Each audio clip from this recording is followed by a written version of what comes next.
I've been watching House of the Dragon. It's a great show. I look forward to the new episode each week. At least, I used to.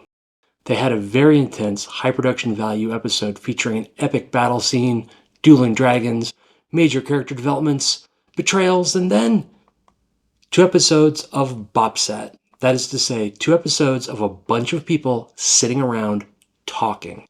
2 episodes, 2 full hours of television in which nothing interesting happened. No part of the story moved forward, and the major plot elements just spun around and around like a washing machine in a spin cycle, and I lost interest. I had to have someone else remind me there was another episode available. Luckily, that episode was better with some actual plot and character developments, but why can't they make every episode interesting? You see, despite the great visuals, the intriguing characters, a vividly imagined world, and a sometimes engaging story, the pacing in House of the Dragon is terrible. So let's talk about pacing, because poor pacing will make a reader put down your book faster than anything else. No matter how good the writing is, if your pacing sucks, you'll lose your audience, especially in this TikTok ADHD instant gratification world we live in now. Oh, sure, your readers are more sophisticated than that. I'm talking about those other writers out there. Welcome to The Edge, where I explore writing, world building, and how to use AI to enhance your creativity. If that sounds like your thing, you're in the right place. Stories, be they short stories, novels, screenplays, or entire series, need ups and downs, parts with action and intensity, parts with reflection and planning, climaxes where the drama builds to a breaking point and is paid off. You, the writer, control the pacing with a dozen different knobs and dials, speeding it up or slowing it down, choosing when to reveal secrets, introduce plot twists, adding more dialogue or more prose, varying your sentence length, and a dozen other variables that you control. These determine your pacing. Too fast, you wear out your readers. Too slow, you bore your readers. Just right, and you keep them turning pages or clicking on the next episode instead of putting down your book to check their phone. You might not think about pacing in a first draft, but in every revision, you should deliberately assess and fine-tune the pacing. Control it. Manipulate it. Get feedback, and if alpha or beta readers ever indicate they found a section that was boring, fix it. Let's talk about the George R.R. Martin problem.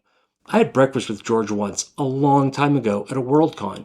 This was before Game of Thrones was a television series, but his fans were already grousing about how long he was taking to write the 5th book in his Song of Ice and Fire series. Even back then, he seemed a bit lost, a bit bored with his own work, out of juice, and came off as kind of arrogant, more focused on indulging himself than on finishing his series. Don't get me wrong, the man is a genius and has created a breathtaking world and written some amazing books. And regardless of what you think about the last season, Game of Thrones was one of the best shows ever produced. But his books and the subsequent television series have major pacing problems. They all have a strong start, a squishy, slow, redundant, muddled middle, and a sudden, jarring, incoherent, and ultimately disappointing ending. An ending rife with unfulfilled promises, actions and decisions incongruent with the characters we've come to know, and events resolving in ways that simply don't make sense. Too much deus ex machina, too little carefully set up climax and payoff. When you write, don't do this. The way Game of Thrones and House of the Dragon start are great. A vibrant, unique, lived-in world that feels alive. A world filled with striking, memorable characters who each have clear and intriguing motivations, often flavored by internal struggles amplified by external dilemmas. These series open with shocking violence, titillating sex, betrayal, war, plots, and conspiracies that quickly ratchet up the tension to 12 right out of the gate, hooking the audience and not letting go for a book or two, a season or two. And then new characters that don't matter, who you don't care about, start showing up. Fluff fills chapter after chapter, and you find yourself longing for a scene with Arya or Tyrion, but you get some random ship captain, wildling, or other NPC. This nonsense muddles the middle. You can just tell the author got bored and went off on a tangent. and no one was there to smack him in the face and say, "No, George," and get him back on track with the more interesting threads of the story. By the old gods and the new, his middles are horrible. The good ideas are rinsed and repeated so many times that they become dull and repetitive. Random events and unnecessary secondary and even tertiary characters gum up the works, not because they're necessary to tell the best story possible, but simply to pad the runtime, diluting and undermining the drama and intrigue the story started with.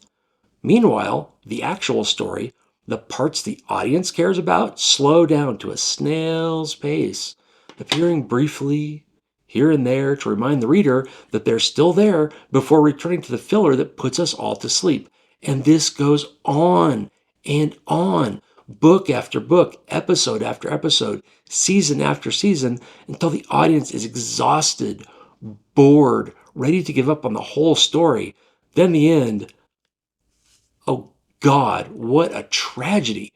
Once it became clear to George and the showrunners that numbers were down, that the media hype was gone, and that they were rapidly losing their audience, then and only then did they quickly shit out an ending. One season from here to here with very little thought, very little planning, and no consideration for the characters, the mysteries, or the stories that had built up all through the series. It was not a carefully constructed climax that tied up the loose ends, paid off the central promises, and provided a meaningful, satisfying solution to the story and character arcs we'd spent years following. Nope. Instead, it just abruptly hit a wall and stopped. A dreary, unsatisfying chain of increasingly random events just to get it over with. No thought or consideration given to the character arcs, the storylines and mysteries that had been so slowly and meticulously built up. Almost like the author lost control in the middle, lost interest in the project as a whole, and ultimately just gave up.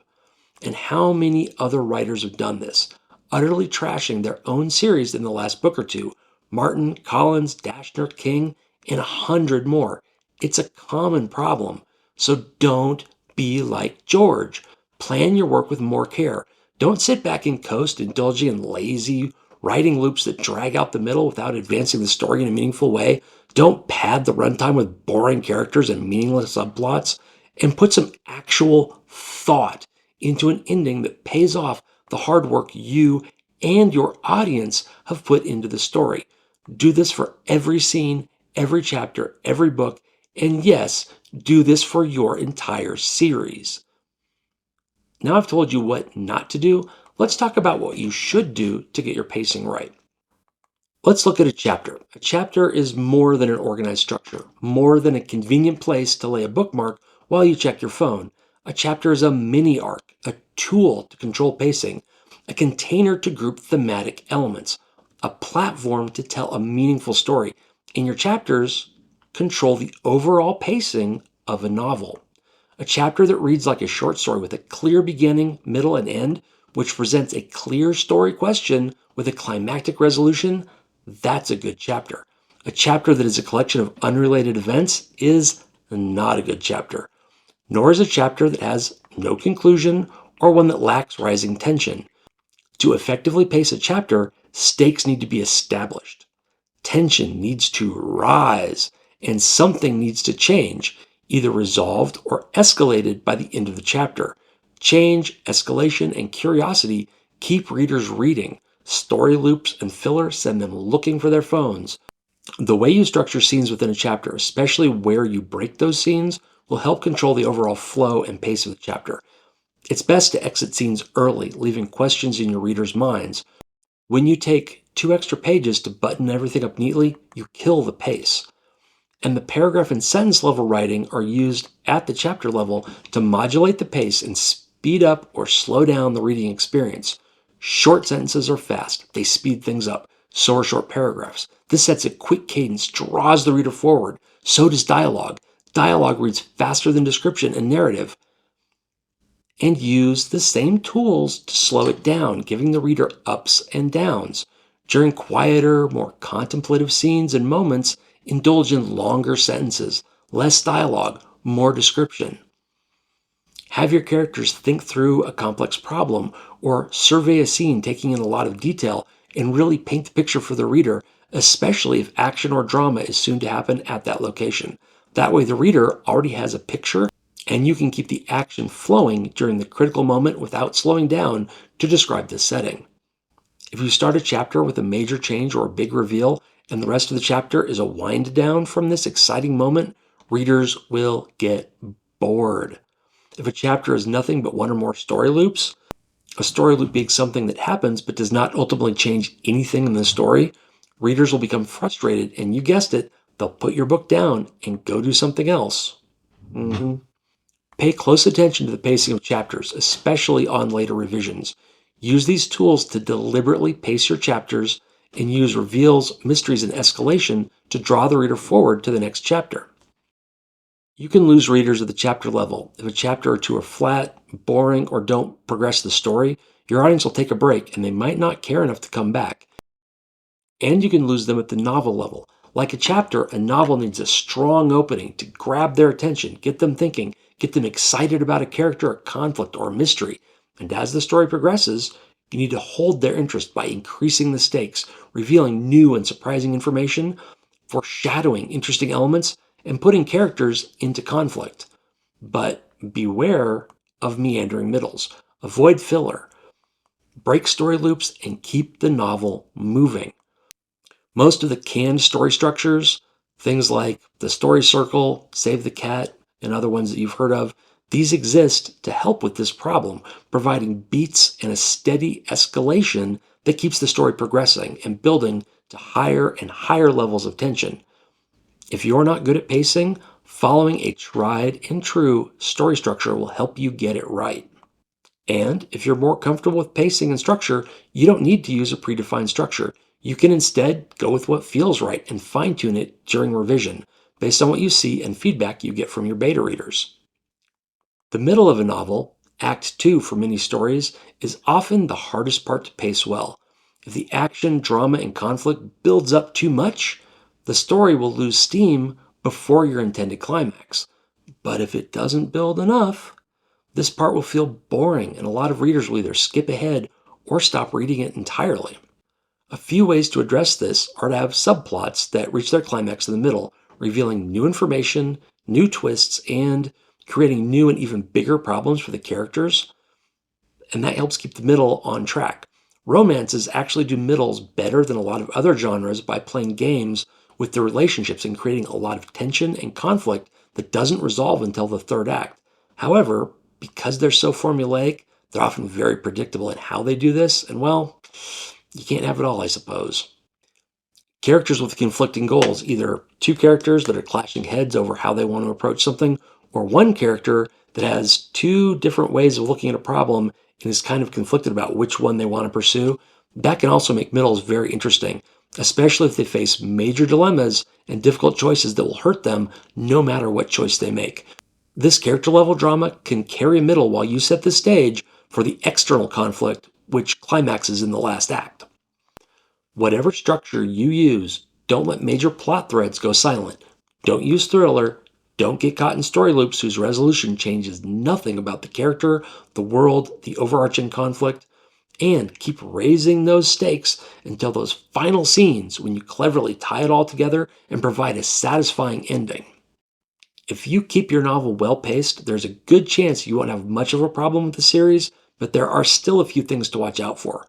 A trilogy is a nice structure for a series. Each book roughly equates to an act in the larger story. The problem is, this makes an entire book the weakest act, at least from a pacing perspective. And if readers don't like book 2, they're not going to read book 3. And there seems to be a trend to have longer series or open-ended series that make pacing really tough. Fantasy series are often the worst, with an epic level villain being faced and taken down in each book, and the characters growing and growing in power and proficiency to the point they often have nowhere to go after the first couple of books. And I think this is a really tough thing to balance, and I feel sorry for the authors who get stuck up against the wall here. But really, the best way to address this is to plan your series before writing more than the first book. When you write that first book, you might not know if you're going to end up with a serialized story here. But once you've written that first book, if you're deciding to make a series, stop and come up with a plan for the whole series so that you can show an overarching story that builds in intensity, builds in scale, builds in conflict over the course of the series, something that builds up over several novels. If each novel changes the world, the characters, and leaves interesting mysteries and story questions unanswered, the reader will be drawn forward. Big reveals, cliffhangers, new revelations, these are the best way to end novels in a series. But be careful not to force it too much. If you have 3 novels that do the same thing, one after the other, reader expectations for the 4th book likely won't be high. And watch out for writer burnout. I think this is probably the biggest problem, especially with a long series or an open-ended series. A lot of writers get burnt out on their own series before it's done. A series can take several years, even several decades to finish. And do you really want to be working on the same story with the same characters for that long? It's a good thing to think about before embarking on such a journey. And since I haven't really seen a fiction structure bigger than a series, I suppose we should wrap this up. So here's Secret Ninja Mode for you. The secret to pacing is very simple. Don't be a George. If you set up something cool, get to it briskly. Don't pad the middle with pointless, meaningless filler. Get to the good part and make sure it pays off. If you build up a character in a certain way, showing a certain struggle, pay it off. Resolve that conflict. Show that character changing. Resolve their story one way or the other. If you build up a mystery, solve it. Show a fulfilling conclusion that ties together all the clues and answers the remaining questions. Don't introduce a bunch of NPCs and start following them around while ignoring the characters your reader actually cares about. Don't leave a huge looming threat sitting idle doing absolutely nothing for several chapters or several books, George. And if you set up a complex, multi-layered subplot, pay it off. Show a resolution proportionate to the time and energy spent building it up. A resolution that satisfies the complexities with an elegant and surprising answer. But whatever you do, don't be a George. Don't get lost in the middle. Don't wander off into the hinterlands of Westeros because your own story got boring for you. Don't lose your edge. Don't shy away from writing the difficult ending. Don't be a George. Be a dragon. Take to the skies proudly and boldly. Eat rocks, breathe fire, crush your enemies, inspire awe and wonder, and rock the fucking world because that's what the best writers do. Now get out there and write, you savages!